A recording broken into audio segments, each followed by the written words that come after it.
Oi, gente, estamos começando mais um Marilane Conversa. Eu sou Marilane Rabelo, sou produtora cultural, sou mãe, cineclubista e forrozeira. E hoje a gente está aqui com um assunto super importante, super pertinente para discutir, que é o passe livre. E aí, para falar desse assunto, eu convidei uma pessoa que manja muito e vai ajudar a gente a pensar e esclarecer algumas dúvidas aqui. E vai se apresentar para vocês. É o Gladson Reis. Boa noite, Gladson. Obrigado por ter aceito o convite. Olá, Marilane, tudo bem? Como você já me apresentou, meu nome é Gladson Reis, eu sou agente socioambiental. Atualmente, eu sou assessor da deputada estadual Macaé Evaristo, né? E também venho de uma caminhada na luta pelo direito à cidade, né? Muito ligado à educação. Eu fui vice-presidente da União Brasileira dos Estudantes Secundaristas, da UBES, e fui também vice-presidente da UNE, da União Nacional dos Estudantes, né, principalmente na época das jornadas, né, pelo direito ao passe livre. Né. Participei ativamente também da implementação e construção da lei que estabeleceu a meia passagem para os estudantes em Belo Horizonte, hoje passe livre. Estou aí para participar, somar nesse debate e aprender um pouquinho com vocês. Ah, que maravilha. Te agradeço demais. Agradeço também aqui o Fred Mexerica, que fez essa ponte. Esse Marilane Conversa está sendo também virtual, porque o Gladson está em Belo Horizonte, né? Então a gente está fazendo nesse formato aqui por causa disso, por causa dessa distância geográfica. Então, eu vou falar com vocês aqui um pouquinho sobre o resultado da minha pesquisa, sobre o passe livre, e depois a gente vai trocar essa ideia com o Gladson e vamos conversar sobre a viabilidade dele aqui, né, na nossa cidade. Então, pelo que eu estudei lá, ele surge mais ou menos nos anos 90 com o secretário o Lúcio Greg, né, que era o secretário da Erundina lá em São Paulo, e que tem essa ideia inicialmente, e a partir dessas discussões, isso foi aprovado pelo governo federal, e ele é municipalizado, né? Cada município tem ali o direito das suas particularidades, porque são várias modalidades de passe livre, né? Tem o passe livre interno dentro do município, de cidade para cidade, interestadual. Então tem várias possibilidades. Lá em São Paulo estava com o passe livre aos domingos, somente aos domingos. Então são diversas modalidades que a gente pode entender o passe livre. E hoje no Brasil parece que a gente tem mais de 90 cidades que já aderiram a essa prática. E eu entendo que a gente, quando fala de passe livre, a gente está em diálogo com as empresas, né, que ganham as licitações para o transporte urbano. E quando a gente está em diálogo com essas empresas, a gente sabe que não é um diálogo fácil, mas que é um diálogo importantíssimo, principalmente para a população, para o meio ambiente, para a cidade como um todo. Né? Quando a gente pensa no ônibus livre, a gente pensa, mas se não vai pagar, alguém vai. Quem vai? O que a gente ganha com isso, né? Então eu queria que você desse, a princípio, Gladys, uma visão geral do passe livre para a gente depois ir entrando nas especificações, assim. Não, então, eu acho que a primeira questão que é importante nós compreendermos é ver a questão do transporte como um direito social, fruto das jornadas de junho de 2013, inclusive participei à época, né, junto ao Grêmio do Cefet, ao DCE, né, daí da Federal, Da né, Unipar. no sentido da Unifal, no sentido de compreender que o transporte é um direito social. Isso é muito recente, essa concepção. Assim como é um direito social a saúde, a educação, né? Em 2015, nós conseguimos, através de uma grande articulação nacional, de muitas mobilizações, incluí-lo na Constituição. Então, hoje está no artigo 6º, né, da Constituição da República, que o transporte é um direito social, né? Pois ele realiza, né, e materializa alguns princípios, como inclusive a própria liberdade de ir e vir.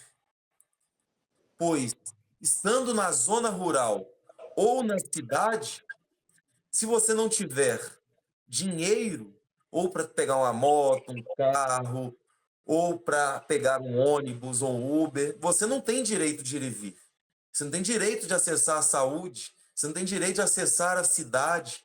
Eu vivenciei muito a questão dos estudantes, né? Dados apontavam, né, antes do censo do IBGE de 2022, mas apontava-se que mais de 30% dos estudantes que abandonavam a educação era por não ter dinheiro para pagar passagem. Então, é algo que mexe, que inclusive pode chegar até a violar a dignidade da pessoa humana. Então, o transporte ele tem peso nesse sentido, e ele deve ser tratado como um direito social e também com uma meta na perspectiva de cumprir um outro princípio constitucional, um objetivo da nossa república, que é a erradicação da pobreza. O transporte muitas vezes segrega as pessoas das periferias, das zonas rurais, porque pessoas nesse sentido, a depender do valor da tarifa, não contrata-se uma pessoa pelo lugar onde ela mora, por conta do preço da tarifa, né? Então, ele também ajuda a reproduzir as desigualdades sociais, econômicas e regionais. Então, quando a gente tem pensado essa questão do transporte enquanto direito, e você que está pensando e formulando a questão da política pública municipal, não é só algo inovador, é a materialização de um direito que já existe e que por muitas vezes está, né, sendo dirigido, porque o transporte ele é uma concessão pública, ele é um serviço público no qual, né, o município, que tem a sua principal responsabilidade e atribuição nesse sentido, delega a outros a execução desse serviço, né, a empresas. E nós sabemos que a visão das empresas é uma busca do lucro. Toda atividade nesse sentido deve se ter, né? Eu não sou contra ninguém exercer, né, lucro em relação à questão de serviço, mas o problema é que hoje é abusivo. Existe pouca transparência e controle social sobre a execução desse serviço público, sobre um direito fundamental. No caso do SUS, por exemplo, da saúde, nós temos as comissões locais de saúde, nós temos um Conselho Municipal de Saúde, que acompanha quanto de investimento. Já no caso do transporte público, o usuário não tem vez. Uhum. Então, quando a gente pensa essa questão da tarifa zero, você falou a questão do passe livre, algumas pessoas chamam de passe livre, aqui em BH, em outros lugares, nós chamamos de tarifa zero, que significa que o transporte será exercido como um serviço público sem cobrar tarifa. Aí as pessoas pensam, meu Deus, isso é coisa de gente doida, não existe almoço grátis. Boa parte dos países desenvolvidos, né, desenvolvidos nesse sentido do ponto de vista econômico, na Europa, têm implementado isso como política pública. E existem formas de realizar este serviço, né? Então, o que nós precisamos compreender aqui, a tarifa zero, o passe livre, ele é viável, pois a perspectiva que hoje o preço, né, da tarifa, ela é calculada, né, aí em Varginha o pessoal usa o termo de tarifa técnica e tarifa pública, ela é calculada, né, em relação à questão do número de viagens, de prestação, e cada pessoa paga a passagem, né? Por exemplo, nós temos uma rede de pessoas que hoje no direito trabalhista desconta-se 7% do vale transporte do trabalhador, né, para ele ter o vale transporte. Se a gente, por exemplo, coloca esse recurso do próprio vale transporte, cria-se um fundo municipal, né, de financiamento do transporte coletivo, coloca-se esse recurso, né, que os próprios trabalhadores já pagam nesse sentido. Eu não sei o valor, mas a Prefeitura de Varginha realiza subsídios. O que isso quer dizer? A Prefeitura pega dinheiro público e paga aos empresários para realizar a execução desse serviço, né? Num cálculo tarifário que é bem complexo, né? Então, você coloca subsídio público nesse sentido. E algumas contribuições nessa perspectiva é possível, né? É viável que o sistema se pague, né? Então, existem outras formas nessa perspectiva. Segundo, a tarifa zero ela é necessária. Nós estamos vivendo aí um momento de crise climática que tem nos dado prejuízos muito maiores do que subsidiar a tarifa, que são prejuízos aí pelas crises climáticas de chuvas, inundações, mortes, perdas de lavouras por conta do CO2, né, do gás carbônico que é emitido também, né, por veículos automotores.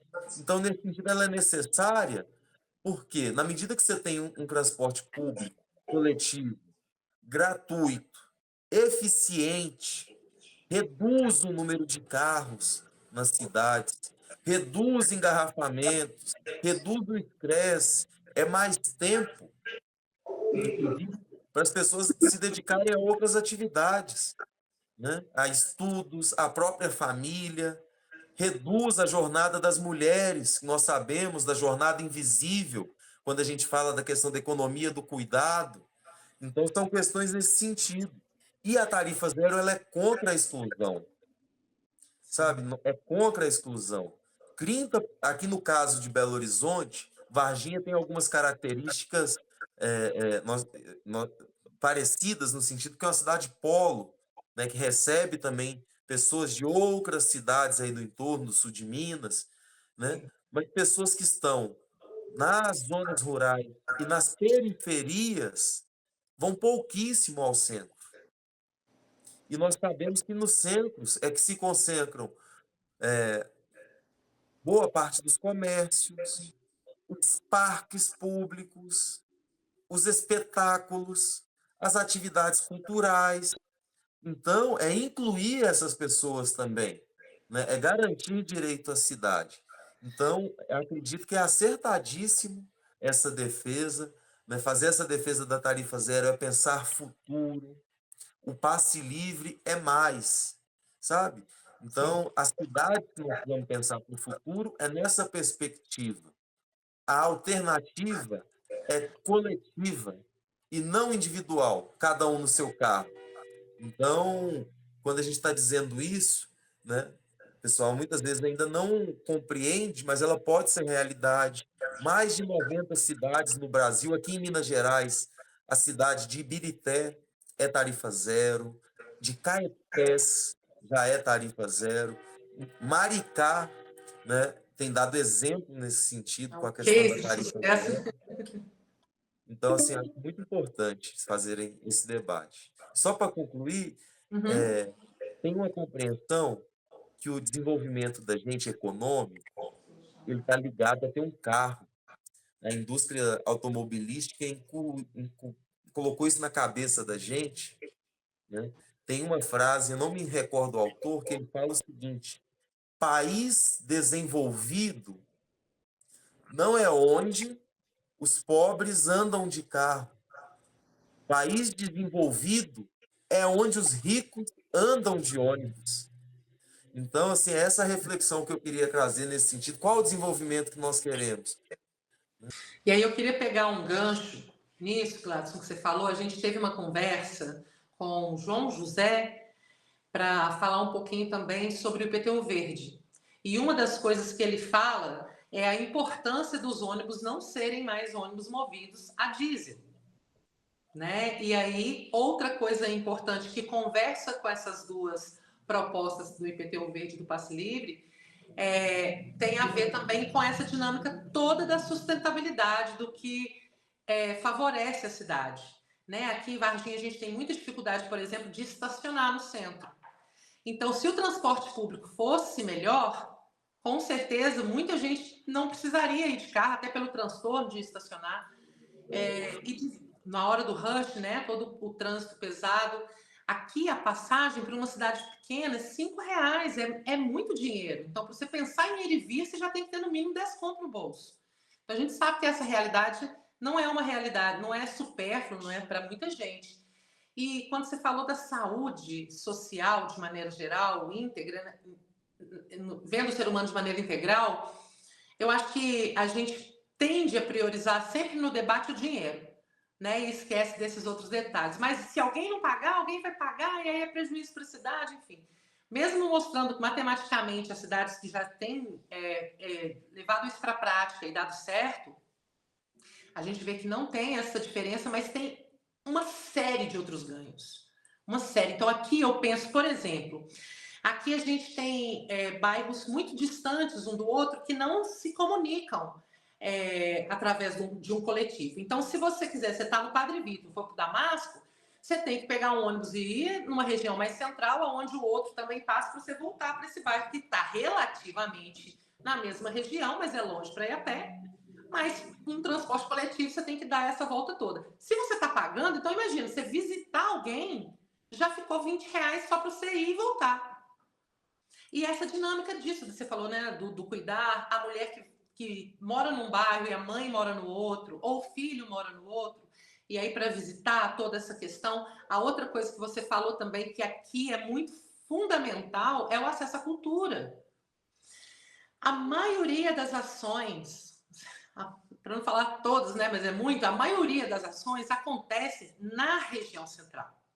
O Teatro Municipal, o Museu, a Casa da Cultura, a Estação, tudo na região central. Então, por exemplo, a gente tem um evento aqui muito legal, gratuito, que chama Quinta da Boa Música.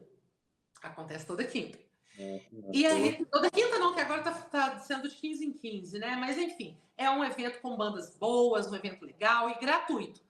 Ah, então a gente está dando acesso à cultura, mais ou menos. Porque se você não mora numa região que você consegue ir a pé, então a pessoa já vai ter aí de novo esse custo do ir e vir.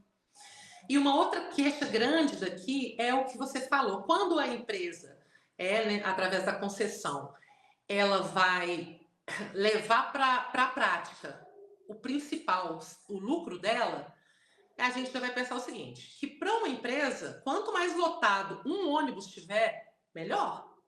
Porque o ônibus vai rodar independente de quantos passageiros tenham ali. Se eu ando com um ônibus lotado, eu estou ganhando, né, vezes 45, X vezes 45. E na contramão disso, então eu não vou colocar mais linha. Por quê? Porque está cabendo todo mundo ali, né? Então vamos deixar isso acontecer. E as linhas de bairros que não são, que não tem muitos passageiros, às vezes o ônibus está com 5, 3, 10 passageiros, para a empresa a corrida não valeu a pena. E aí quando eu penso nisso, eu penso assim, mas são vidas, são 10 pessoas que estão precisando ir e vir. E aí se perde um ônibus, imagina o que não atrasa ali no seu compromisso, né? Então, quem sabe o que é essa realidade? Eu moro em Varginha hoje, mas eu sou de Belo Horizonte, né? Então, eu conheço a realidade do que é pegar busão, do que é correr atrás de busão, o que é busão lotado, eu sei espremendo para entrar, porque senão o outro vai demorar para caramba, você ficar parado no trânsito. Eu morava no Estrela d'Alva, né, onde hoje é o Buritis, ficava cerca de 50 minutos, 1 hora no ônibus em dias bons, né? Então, assim... Estão se mudando do Buritis por conta do transporte, porque o povo gasta 1 hora para sair do bairro e 1 hora para entrar nos horários de pico. Então, assim, é uma questão que de fato mexe e move muito, né? Outra questão que acho que vocês devem enfrentar durante o processo aí da campanha, porque isso é uma decisão política, sabe? É uma decisão que as pessoas precisam compreender que é para o bem viver de todos. Que aí o pessoal fala, nós não vamos querer ônibus de graça. Não, o pessoal não, né? Os empresários que vão fazer essa campanha, porque as pessoas querem. Porque ônibus de graça, tudo que é de graça é ruim. A USP é gratuita, é ruim. A Unifal é gratuita, é ruim. O Cefet é grátis, é ruim.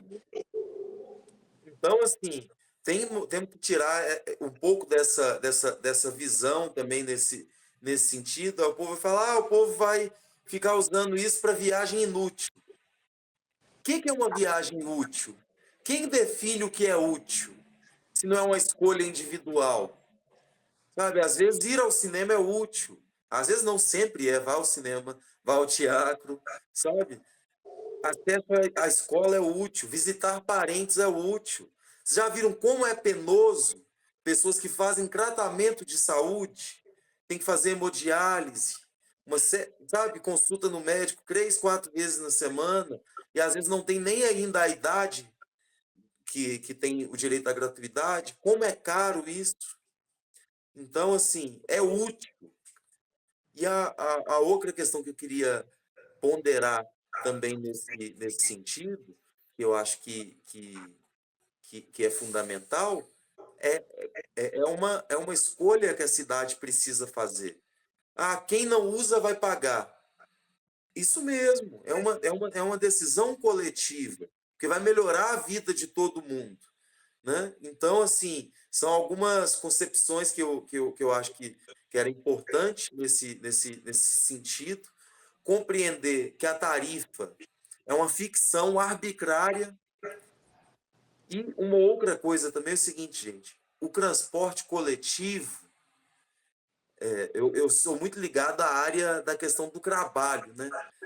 No campo do direito, eu estudo muito essa questão do trabalho. E o transporte coletivo hoje, ele opera meramente como uma forma de carregar mão de obra para o trabalho. Ele está voltado só ao trabalho. Ah, Gladys, é doideira. Não é doideira. Para perceber. No dia que os trabalhadores estão de folga, diminui drasticamente, domingo, feriado, a oferta de ônibus. Espera aí, a nossa sociedade, a vida que nós queremos é só o trabalho? Trabalho, trabalho, trabalho? Não. Tarifa zero, passe livre é mais qualidade de vida. Então, assim, isso está muito interligado, né? Acredito que vocês vão ter uma jornada longa pela frente, né? Na Câmara Municipal, muito aguerrida, porque nós não vamos enfrentar, né, questões simples. Tem pessoas que lucram com o sofrimento das pessoas, que são obrigadas a ficar 2 horas no ponto de ônibus para andar de ônibus em pé. Tem gente que lucra com o ônibus superlotado. É esse tipo de lucro abusivo que nós queremos acabar. As empresas não vão deixar de receber. Elas vão receber.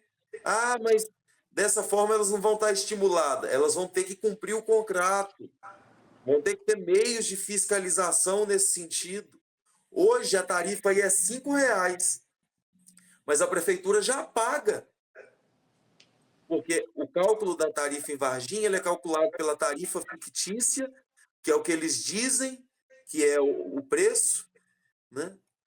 Na CPI do transporte coletivo aqui em Belo Horizonte, teve empresário de ônibus que pagou até o casamento da filha e colocou no preço do contrato. Então, assim, nós vamos ter que ter transparência, porque essa tarifa fictícia é preciso abrir e dar transparência também para a gente ter uma noção de qual é o custo do transporte. Então, força para você nessa caminhada. Acho que Varginha vai ganhar muito contigo naquela Câmara Municipal. Nós precisamos aumentar o número de mulheres na política, que tenham voz, que pensem no bem viver, sabe? No desenvolvimento sustentável, no combate às desigualdades. Nós precisamos construir um mundo melhor, cuidar da nossa casa comum, porque vocês estão aí em Varginha, mas a nossa casa é a mesma.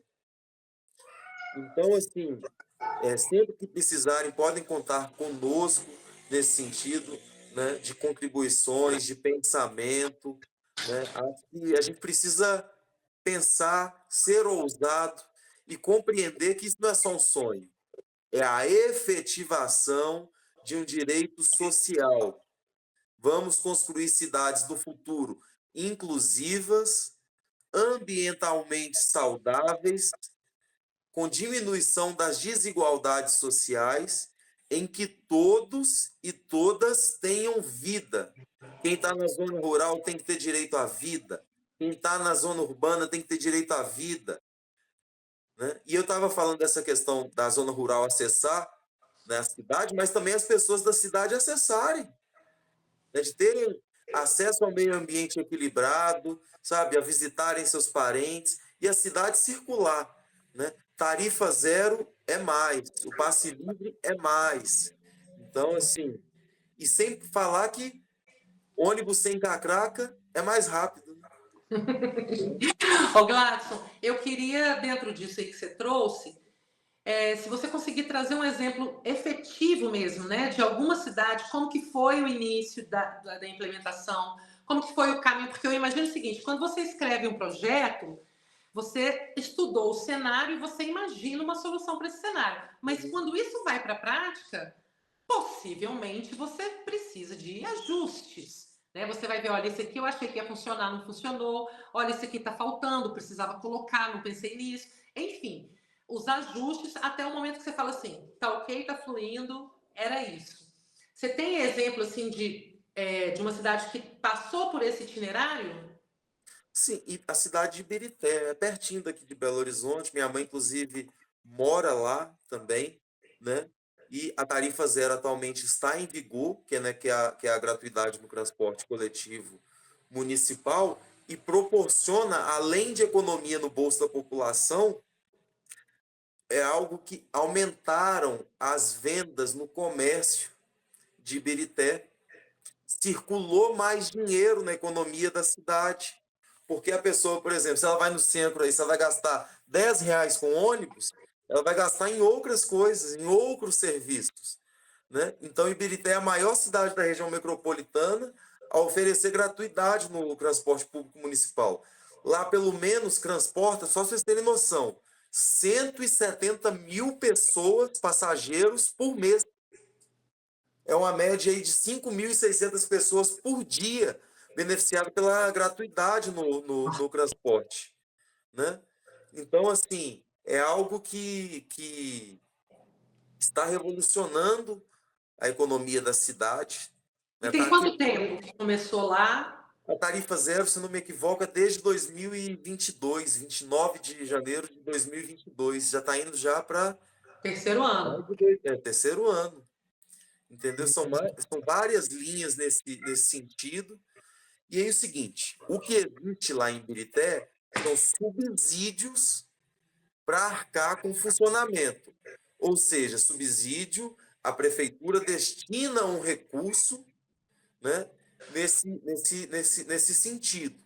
Né? Então, por exemplo, eu estou dizendo isso, mas o povo, ai, nossa, que viagem. Não é viagem. A saúde não é um direito social? Investe-se recursos nesse sentido. Né? A educação não é um direito social? A prefeitura investe recursos nesse sentido. Então, quando a gente trata essa questão, precisa ter investimento nessa perspectiva. Então, são variadas as formas, né? E principalmente a questão do subsídio público mesmo, né? Para arcar com o funcionamento desse programa. Então, existem formas também da gente pensar fora da caixa. Eu falei da questão que ainda precisa ser regulamentado nacionalmente, mas de criar um fundo municipal que receba esses recursos do Vale Transporte. Nós vamos pegar aí o CAGED, que é o Índice de Pessoas Empregadas, nós vamos ter uma noção. Se você calcular ali que a pessoa paga 7% o trabalhador e o empregador contribui também, complementa isso, colocar esse dinheiro lá já é uma das formas. Né? Subsídio do município, as mídias, a mídia bus, que são as propagandas no ônibus. Pode entrar nesse recurso também. Então, assim, tem subsídio nessa perspectiva, entendeu? Que é algo que precisa. Então, o que precisa ser feito e pensado é um profundo diálogo, ter um projeto de lei é fundamental, né? Então, tendo um mandato, eu acredito que obter um projeto de lei é fundamental. No caso de Ibirité, partiu por iniciativa da própria prefeitura, porque o sistema antes estava em crise. Então, a prefeitura assumiu, colocou o subsídio e hoje está funcionando bem nesse sentido. Tem ônibus nos finais de semana, os horários estão sendo cumpridos, os empresários continuam tendo a sua fonte nesse sentido, recebendo pela prestação de serviço. A única diferença é que você não vai ter tarifa por passageiro. A prefeitura vai subsidiar. Então, assim, é assegurar que toda a população exerça o acesso à cidade, né, ao lazer, à cultura, à educação. Então, eu acredito que vocês têm que pensar um projeto de lei. Acho, inclusive, que é um debate que precisa ser feito com a cidade. Até mesmo a possibilidade de um projeto de iniciativa popular, sabe, de coletar assinatura nos bairros, nas universidades, nas escolas, né? Convencer as pessoas de que isso é possível. É um passo de cada vez nesse sentido. Mas eu optaria por fazer um projeto de iniciativa popular, sabe, de colocar o povo nesse sentido, entendeu? De mobilizar, de fazer grandes audiências, de debates livres nesse sentido, entendeu? Porque só tem-se a ganhar com a implementação dessa política pública. Não, e você falou fundamental, porque não adianta discutir transporte público quem não utiliza transporte público, né? É preciso dialogar com quem está vivendo ali, e muitas vezes, né, na Câmara ou na Prefeitura, as pessoas que estão discutindo isso não passam por isso, né? E é sempre importante a gente conversar com a pessoa que está lá na prática. Agora, em off, aqui antes de gravar, eu estava conversando exatamente isso, qual que é o maior empecilho, o maior dificultador disso são as empresas visando seus lucros, em detrimento de seja o que for, como você disse, lucrando em cima de miséria. A gente estava conversando, eu e a Flávia, né, conversando com a gente como pode, né, como pode o ser humano achar que isso é válido, né, o meu lucro e o meu acúmulo justifica esse transtorno na vida de tantas outras pessoas. Como que essa dificuldade da empatia. Por isso que quando a gente fala de sustentabilidade socioeconômico, cultural, né, fazendo essa misturada toda, é isso que você disse, a gente precisa entender que a gente está numa casa comum. Essa casa comum é o planeta, estamos todos aqui. E dá para as pessoas que necessitam disso terem seus lucros, não em cima de tanta miséria, né? Não em cima de tanta... Eu imagino assim, eu lido muito com as pessoas das periferias, principalmente da terceira idade, né?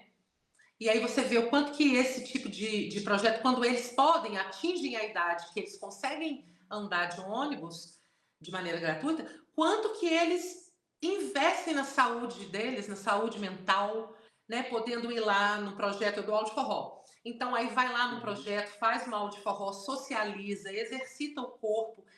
E essas pessoas, por exemplo, né, que é com quem eu tenho muito contato, eu percebo isso, assim, o abandono de maneira geral para pessoas que trabalharam tão duro a vida toda, contribuíram, né, todos esses anos, criaram seus filhos, seus netos, e chega num momento da vida, numa fase da vida onde, né, a gente esperaria que tudo estivesse mais calmo, mais tranquilo, e eles pudessem degustar ali dos prazeres da vida mesmo.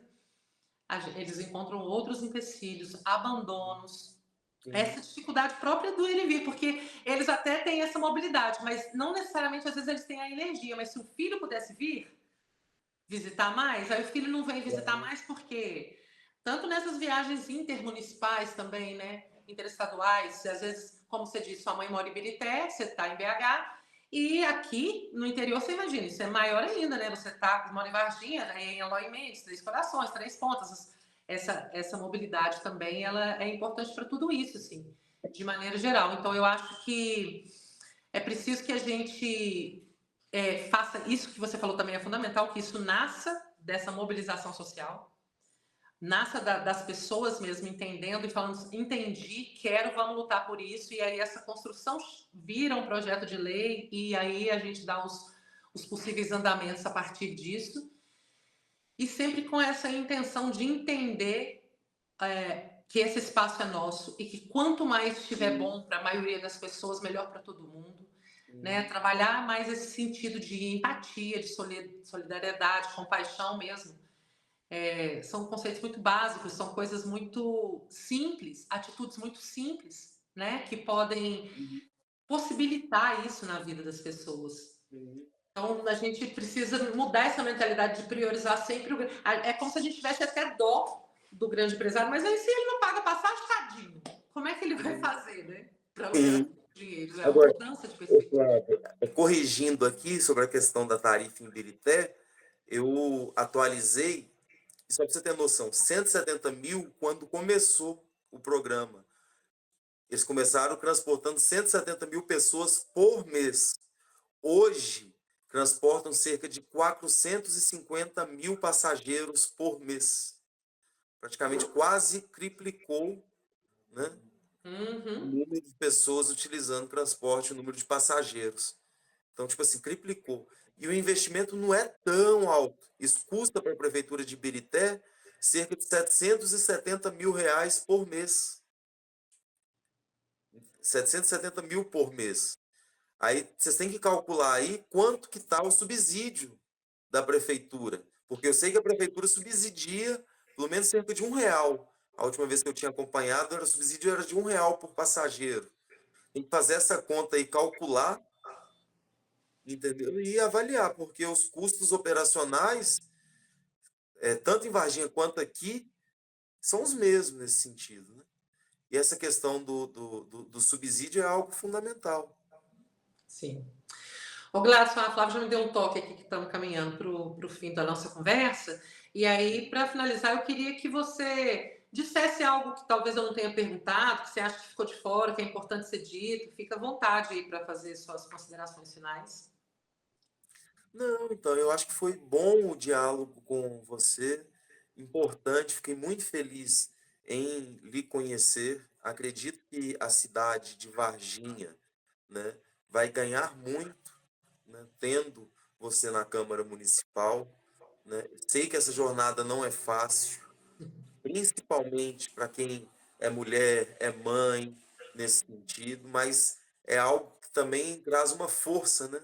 A força das mulheres é incansável nesse sentido, né? Então, acho que não lhe falta coragem para aceitar esse desafio, né?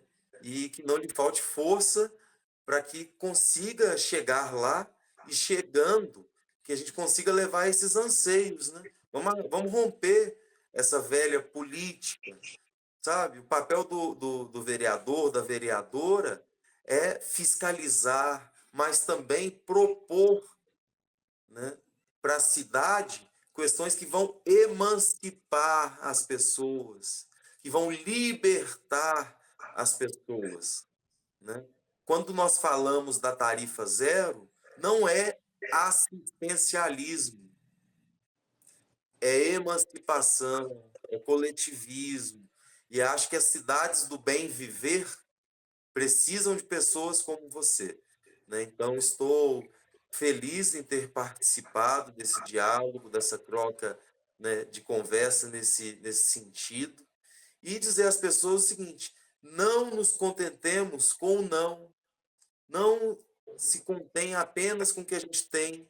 Nunca deixem de sonhar, não desistam de sonhar e de ir à luta pelos sonhos, né? Há Sim. 100 anos atrás, basicamente, o voto feminino era um sonho.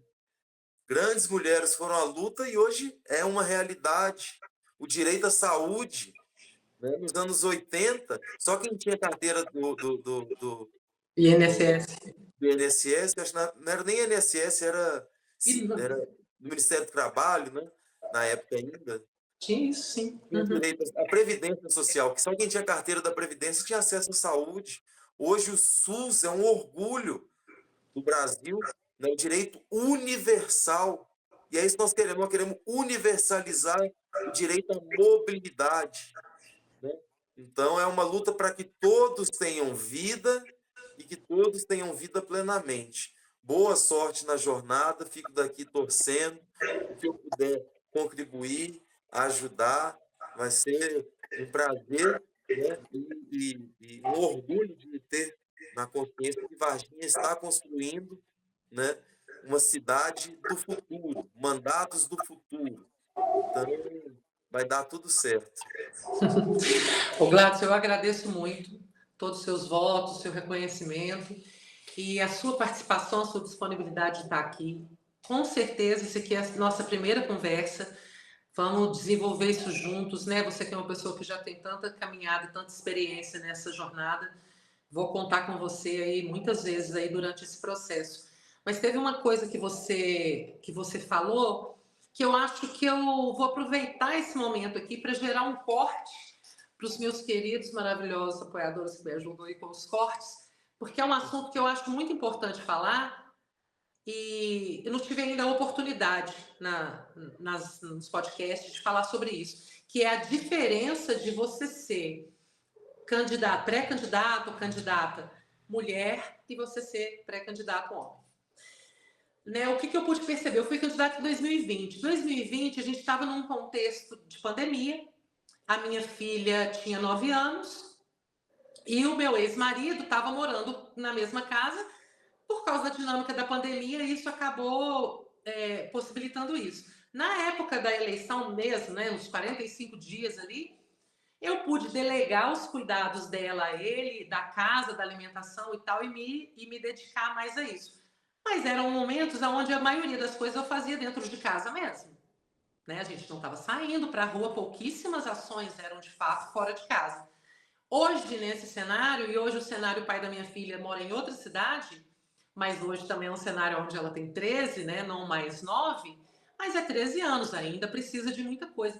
Então eu percebo que o ter que sair, né, ir para os espaços públicos, sair de casa, o quanto que isso é muito mais difícil para uma mulher. Porque quando você volta, se você volta para casa e você tem uma janta te esperando, se você está na rua, mas você pensa, minha filha está sendo bem cuidada, está sendo alimentada, está sendo orientada, a tranquilidade que isso dá, se você não tem que perder um dia para limpar a sua casa, dar uma faxina na sua casa, se você não tem que parar, a sua roupa aparece limpa no guarda-roupa como num passe de mágicas, então você vai sair, você só precisa pegar ela no guarda-roupa e vestir. Então todas essas ocupações de uma mãe solo, de uma mãe classe C, né, que se você tem recurso, você paga um carro de aplicativo para sua filha voltar da escola, você pega um marmitex, se não deu tempo de fazer almoço, pega um marmitex, você vai ali se ajeitando, né?